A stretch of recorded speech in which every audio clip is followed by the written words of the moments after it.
Hello दोस्तों, आपका स्वागत है त्रिशक्ति एकेडमी में। और आज हम डिस्कस करेंगे उत्तराखंड पॉलिटेक्निक एंट्रेंस एग्ज़ाम 2021 के लिए मोस्ट इम्पॉर्टेंट क्वेश्चंस की, जो आपकी जीप एग्ज़ाम में आने के बहुत ही ज़्यादा जिनके चांसेस हैं।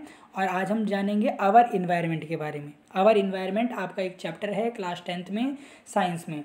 तो देखिए, ये जो चैप्टर है इसमें बहुत सारे टॉपिक हैं जिनसे एग्ज़ाम में क्वेश्चन बन जाते हैं। Biodegradable, non biodegradable substance, food chain, food web, trophic level, biological magnification, ozone layer, green house effect, global warming, इन सभी से क्या बनते हैं, क्वेश्चन बनते हैं एग्जाम में इस चैप्टर से। तो जो है ये आपको जानने जरूरी हैं। जो आज हम इस वीडियो में जानेंगे बहुत ही इंपॉर्टेंट कॉन्सेप्ट है। 2 से 3 मार्क्स आपके एग्जाम में यहाँ से जरूर आपको देखने के लिए मिलेंगे। तो देखिए, यहाँ पर अब हम वीडियो को शुरू करते हैं। आई होप आपने इसकी सभी प्रीवियस वीडियोस आप देख रहे हैं जो हम साइंस पर, मैथमेटिक्स पर बना रहे हैं। तो देखिए, शुरू करते हैं। देखिए, बायोडिग्रेडेबल सब्सटेंस और नॉन बायोडिग्रेडेबल सब्सटेंस। तो देखिए, बायोडिग्रेडेबल सब्सटेंस वो सब्सटेंस होते हैं विच कैन बी डिकम्पोज और broken by the micro organism, यानी वो सब्सटेंस जो आसानी से क्या हो जाए, डिकम्पोज हो जाए इन्वायरमेंट में माइक्रो ऑर्गेनिज्म द्वारा। जो सब्सटेंस क्या हो जाए, डिकम्पोज हो जाए, टूट जाए, उन्हें आप क्या कहते हैं, उन्हें आप बायोडिग्रेडेबल सब्सटेंस कहते हैं। जैसे आप देखते हैं वेजिटेबल का जो वेस्ट होता है उसको आप अगर डिकम्पोज कर सकते हैं आसानी से, फ्रूट वेस्ट आप डिकम्पोज कर सकते हैं, पेपर को आप डिकम्पोज कर सकते हैं, क्रॉस को आप देखते हैं एक टाइम आने के बाद वो खुद डिकम्पोज हो जाते हैं, सीवेज आप देखते हैं, ये सब क्या है, ये क्या होता है, डिकम्पोज हो जाते हैं इजीली, ब्रेक डाउन हो जाते हैं इनका, तो इन्हें आप बायोडिग्रेडेबल कहते हैं। तो ये एनवायरनमेंट को जो सब्सटेंस होते हैं हार्म नहीं करते, क्योंकि ये क्या होते हैं, इजीली क्या हो जाते हैं, ब्रेक डाउन हो जाते हैं। अब देखिए, नॉन बायोडिग्रेडेबल सब्सटेंस क्या होते हैं। देखिए, नॉन बायोडिग्रेडेबल यानी इसके नाम में ही देखिए नॉन है। तो नॉन बायोडिग्रेडेबल क्या होते हैं, नॉन बायोडिग्रेडेबल सब्सटेंस वो सब्सटेंस होते हैं जो कि आसानी से डिकम्पोज नहीं होते माइक्रो ऑर्गेनिज्म द्वारा। जैसे इसके एग्जांपल आप देखते हैं प्लास्टिक, पॉलीथीन, डीडीटी। तो आप देखते हैं कि ये जो चीज़ें हैं ये कभी जो है, प्लास्टिक जो है सालों सालों तक, लाखों जो इसको सालों तक, वर्षों लग जाएंगे, पर ये आपका डिकम्पोज नहीं होगा, यानी बहुत ही हार्मफुल है एनवायरनमेंट के लिए। तो जो नॉन बायोडिग्रेडेबल सब्सटेंस होते हैं वो सब्सटेंस होते हैं जो कि इजीली डिकम्पोज नहीं होते। कई बार आपसे एग्जाम में आपको 3-4 ऑप्शन देंगे, कहेंगे इसमें से आप बताइए बायोडिग्रेडेबल कौन सा है, नॉन बायोडिग्रेडेबल कैसा है। तो आपको इस यहाँ से एक इस तरीके का क्वेश्चन जो है देखने के लिए मिलेगा। आप देखिए आगे, अब कुछ और टर्मिनोलॉजी के बारे में डिस्कस करते हैं। जैसे इकोसिस्टम। इकोसिस्टम क्या है, देखिए, a system consisting of biotic and abiotic सब फैक्टर। देखिए, एक ऐसा तंत्र जिसमें आपके कैसे हो, जैव फैक्टर भी हों और अजैव फैक्टर भी हों। जैसे पॉन्ड हो गया, एक्वेरियम हो गया, ग्रासलैंड हो गए, इकोसिस्टम।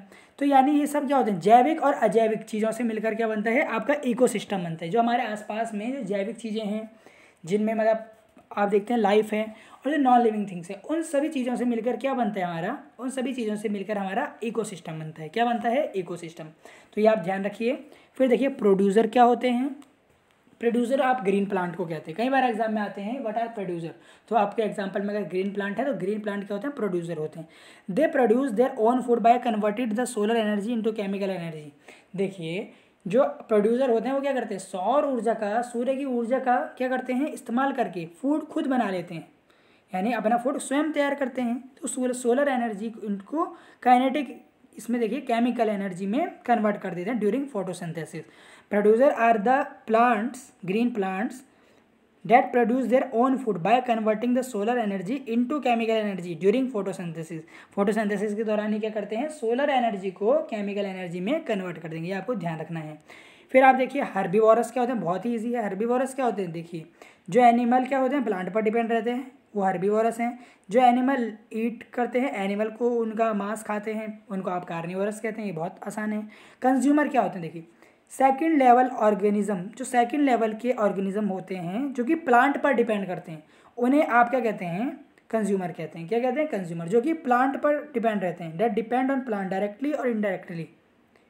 देखिए, जैसे इसमें ह्यूमन बींग्स भी आते हैं, हम लोग जो है वो देखिए वेजिटेबल्स पर, फ्रूट्स पर डिपेंडेंट हैं। तो जो हम हैं वो क्या है, कंज्यूमर्स हैं।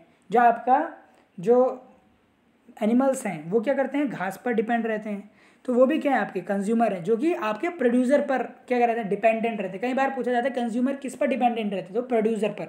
जब प्रोड्यूसर अपना भोजन बनाएंगे तब हम जो है अपना भोजन प्रोड्यूसर से लेंगे।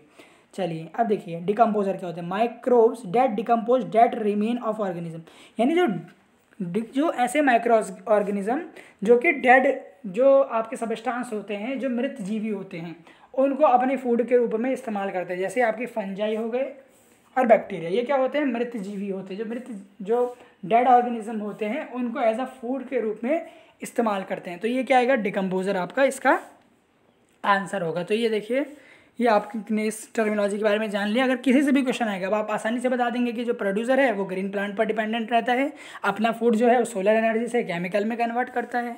फिर आपने देखा कंज्यूमर विच आर डायरेक्टली और इनडायरेक्टली डिपेंडेंट ऑन प्रोड्यूसर, उन्हें आप क्या कहते हैं, कंज्यूमर कहेंगे। अब आप यहाँ पर देखिए डिकम्पोजर, जो कि डेड ऑर्गेनिज्म पर अपने फूड के लिए डिपेंडेंट रहते हैं, ये आपको ध्यान रखना है। चलिए आगे बढ़ते हैं। अब देखिए ऑमनिवोरस आपको पता है, जो कि एनिमल और प्लांट दोनों को क्या करते हैं, एज अ फूड यूज़ करते हैं, उन्हें आप ऑमनिवोरस कहते हैं। जैसे ह्यूमन बींग्स हो गए वो आपके क्या हैं, ऑमनिवोरस हैं। बियर, क्रो, ये आपके किसके एग्जाम्पल हैं, ये आपके एग्जाम्पल है ऑमनिवोरस के। अब इसमें देखिए एक और टर्म है heterotroph, organism which dependent on plant. देखिए जो प्लांट पर डिपेंड रहते हैं उन्हें हेट्रोट्रॉप कहते हैं, और जो प्लांट जो अपना खाना खुद बनाते हैं उन्हें ऑटोट्रॉप कहते हैं। कई बार देखिए आ जाता है ऑटोट्रॉप्स क्या होते हैं, स्वपोषी, जो अपना खाना स्वयं बनाते हैं उन्हें ऑटोट्रॉप्स कहते हैं।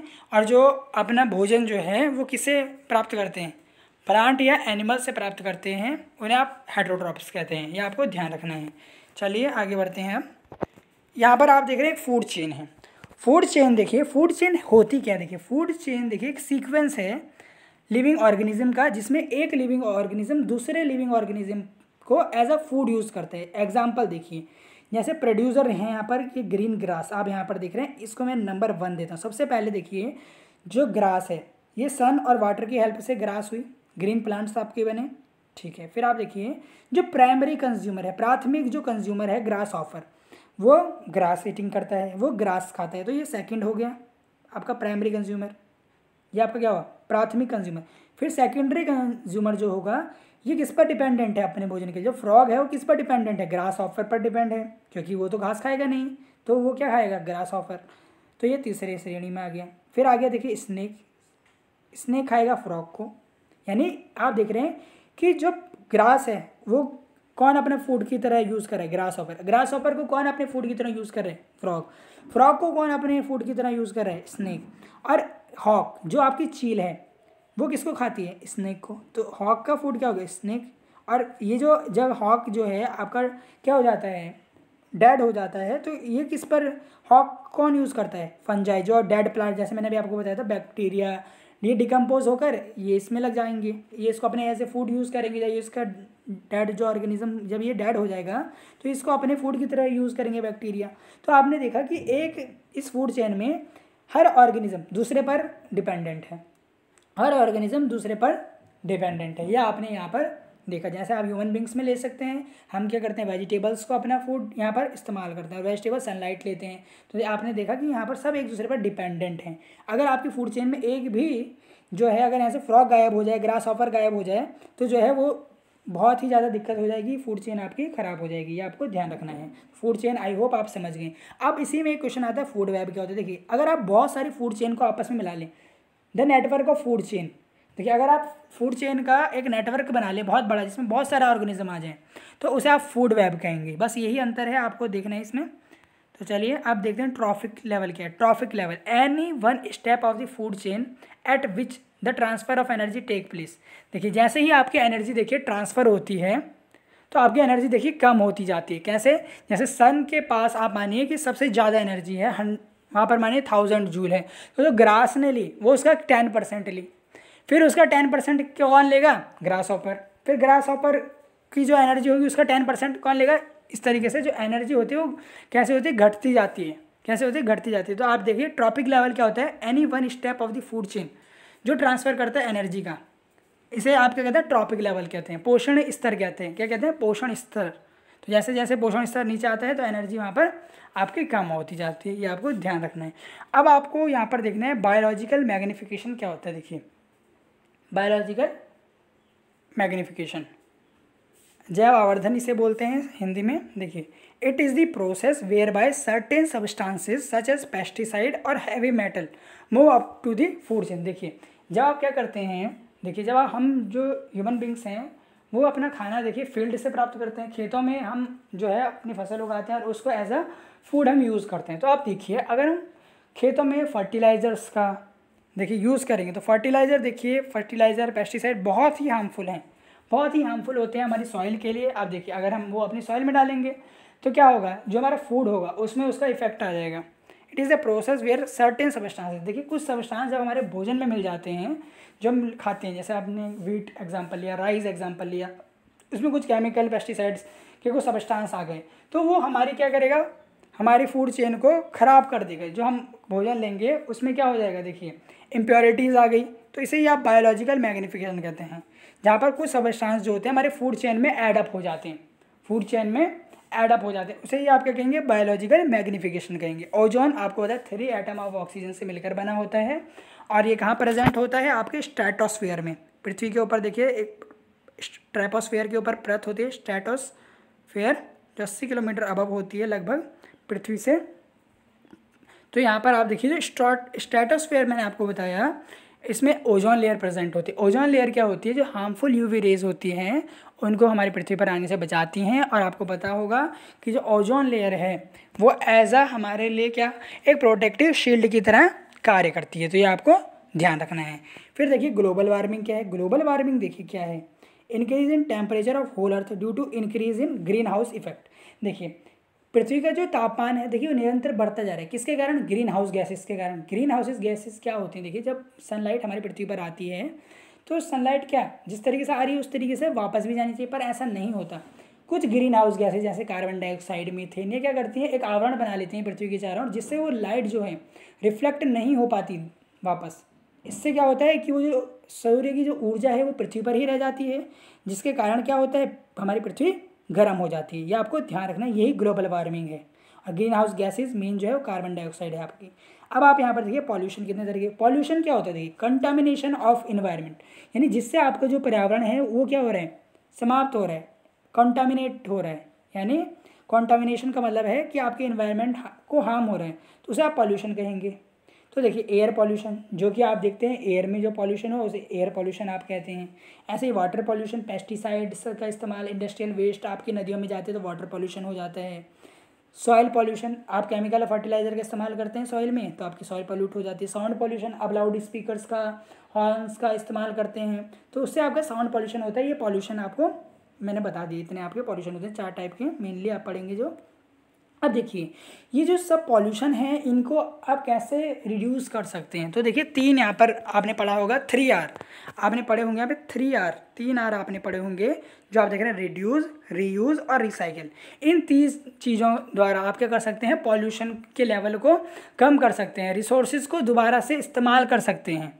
तो देखिए रिड्यूस, रीयूज़ और रिसाइकिल। रिड्यूस क्या है कि आप जो है जो चीज़ें जो आपके इन्वायरमेंट को हार्म कर रही है उसको आप रिड्यूस कर सकते हैं। जैसे आप क्या कर सकते हैं, जैसे पेट्रोल और डीजल की जगह आप क्या कर सकते हैं, इलेक्ट्रिक व्हीकल यूज़ कर सकते हैं, तो आपने रिड्यूस किया।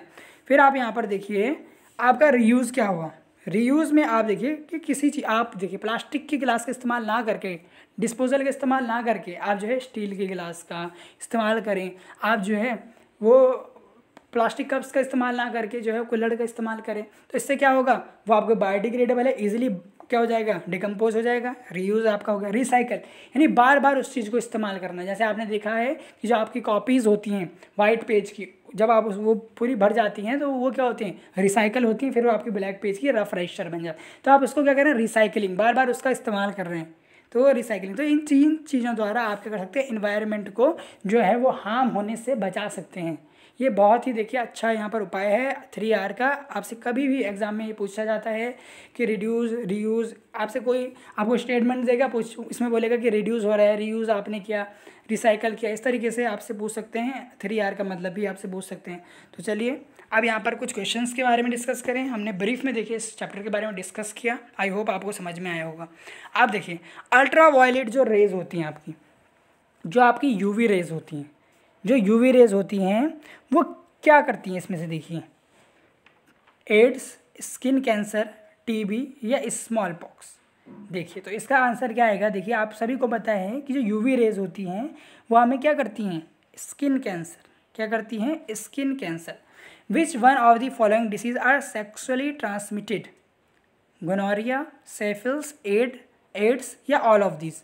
तो यहाँ पर देखिए जो इसका आंसर आएगा वो आपका आएगा ऑल ऑफ दिस। ये सारी बीमारियाँ जो होती हैं ये किससे होती हैं? आपकी सेक्सुअली ट्रांसमिटेड डिसीजेज हैं।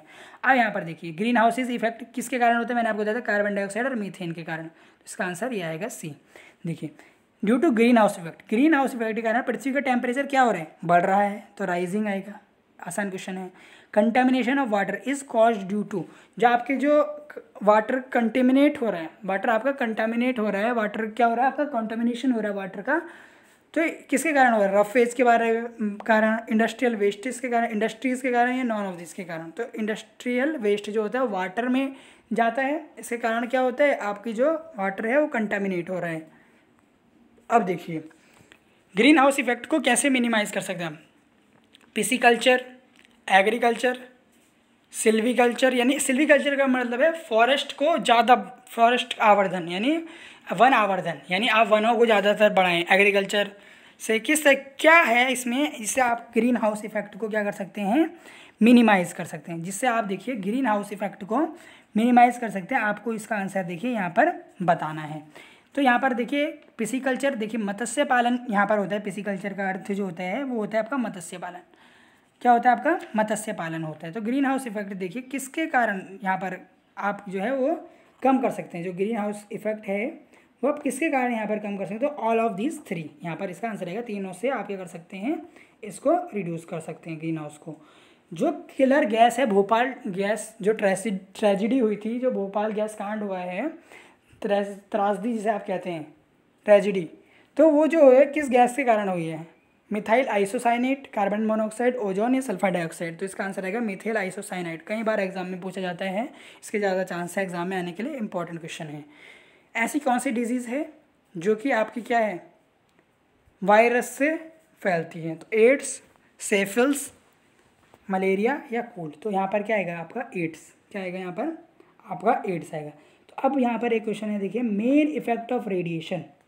जो यहाँ पर क्या है आपका क्वेश्चन, आप देख रहे हैं आपका क्वेश्चन है यहाँ पर मेन इफेक्ट ऑफ रेडिएशन, यानी रेडिएशन का मेन इफेक्ट यहाँ पर क्या होता है? तो वो आपको बताना, मलेरिया, कैंसर, एड्स या none of this? Malaria, cancer, तो यहाँ पर क्या आएगा इसका? कैंसर। रेडिएशंस जो होते हैं इससे कैंसर हो जाता है। क्या होता है? कैंसर। तो ये आपको ध्यान देना है। इतने क्वेश्चन हमने आज यहाँ पर डिस्कस किए, जो मैंने यहाँ पर आपको कॉन्सेप्ट बताया बहुत इंपॉर्टेंट है, आपको ये जानना देखिए बहुत ज़रूरी है। अब मैं आपको 100% कह सकता हूँ, यहाँ से कोई भी क्वेश्चन आएगा तो आप इसका जवाब जो है एग्ज़ाम में पूरा कर देंगे। तो मैं आपसे ये रिक्वेस्ट करता हूँ, देखिए इन वीडियोस को ज़्यादा से ज़्यादा शेयर करें, ज़्यादा से ज़्यादा बच्चों तक ये वीडियोस पहुँचे। फिर हम आपके लिए देखिए इसी प्रकार से और वीडियोस देखिए बनाते रहेंगे। अभी हम आपके लिए देखिए एक एग्ज़ाम की जो सीरीज़ है वो भी शुरू करेंगे, पूरा पेपर आपको सॉल्व कराते रहेंगे, बताएंगे इस तरीके से आपके एग्ज़ाम आते हैं, इस तरीके से आपको टिप्स भी देंगे कुछ कि एग्ज़ाम आपको कैसे देना है, जिससे आपकी देखिए बहुत ही अच्छी रैंक आएगी। ये मैं आपको बता रहा हूँ। फिर आप जो है जब आपका रिजल्ट आएगा तब आप बताएंगे कि ये कितना हेल्पफुल रहा। जब आप एग्ज़ाम भी देंगे तब भी आप बताएंगे कि वही चीज़ें थी जो हमने आपको यहाँ पर बताई थी। तो इसी तरीके के देखिए आपके क्वेश्चन भी एग्ज़ाम में आपको देखने के लिए मिलेंगे। तो यदि देखिए आपको कोई क्वेरी हो इन टॉपिक से रिलेटेड तो आप कमेंट करें, और अगर आपको कोई देखिए पॉलिटेक्निक से रिलेटेड कोई भी इन्फॉर्मेशन चाहिए तो आप हमारे चैनल को सब्सक्राइब करें। इंस्टाग्राम, टेलीग्राम, फेसबुक पर भी आप हमें लाइक कर सकते हैं। और बाकी वीडियोस को देखने के लिए आप जीप 2021 की जो हमारी प्लेलिस्ट है उस पर जा सकते हैं। Thank you very much.